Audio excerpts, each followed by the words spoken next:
The meditation on Gimel.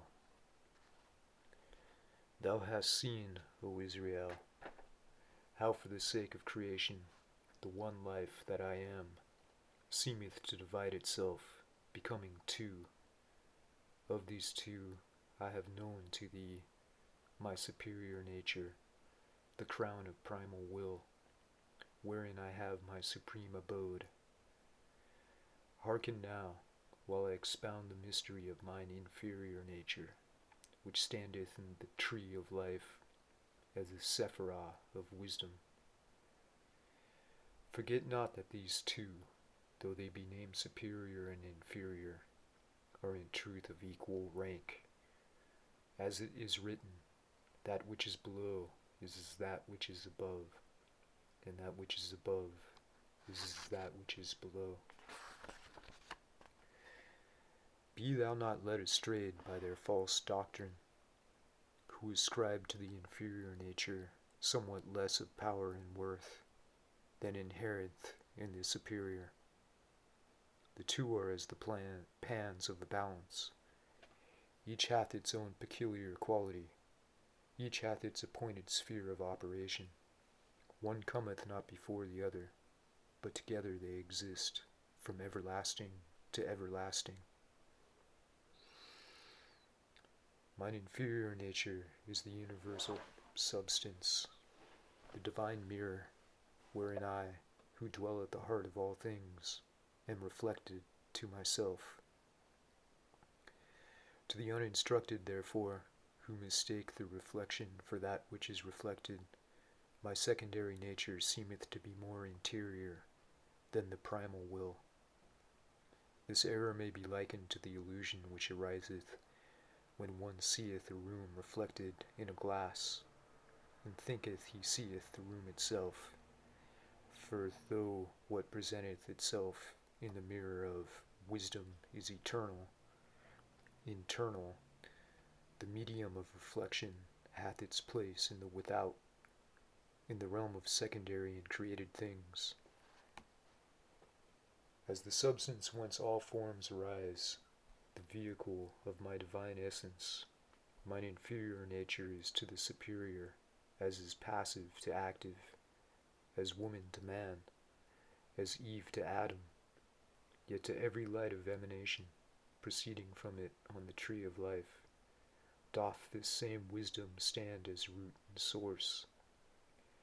Hence in the scripture is wisdom spoken of as a woman, as when it is said, Wisdom hath builded her house. But elsewhere to this same wisdom, the wise assign the title Ab, the Father. Never is the heavenly wisdom known as Mother, for she is the virgin substance of all things, whose purity naught can defile. Remember now that I myself am the pure knowing, whence all manifestation ariseth.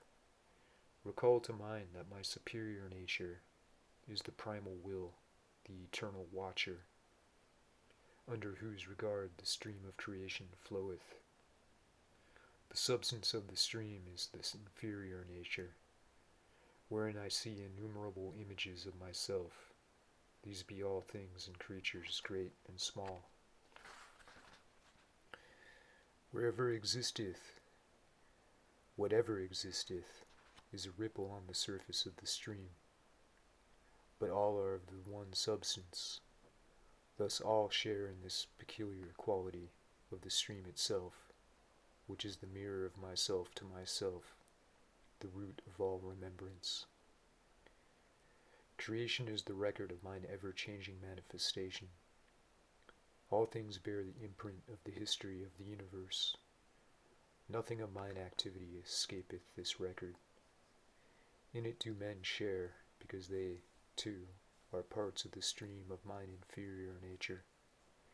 They are the partakers in my perfect recollection, which is the source of all memories, and the root of all the wisdom of mankind. All wisdom, therefore, is summed up in knowledge of me. To gain this is the aim of all research, of all works, of all devotion. From knowledge of me cometh the lesser knowledge, of the things which I have brought forth. Of no avail is the lesser knowledge, unless it be founded upon the knowledge of my superior and inferior natures. Hence it is written, Remember now thy Creator in the days of thy youth, and thy days shall be long. To keep me in vivid remembrance is to unite thyself to the subtle principle of life eternal. Mine inferior nature is the bond of union between myself and all created beings. Hence it is likened to Gimel, the camel, which bringeth a man safe through desert wastes from city to city. Again it is likened to Gimel, because the camel beareth rich and costly merchandise. And again, for that camel betokeneth travel and communication, being thus a symbol of change, and of the flux and mingling of ideas, borne upon the stream of memory. Happy is he who bestrideth this camel of mine inferior nature, which bringeth them who learn the secret of its mastery, unto me their Lord. A task most difficult and laborious is the conquest of the power of recollection.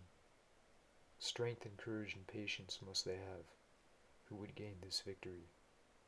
But these shall be as kings and princes in this world, and even as gods in the world to come.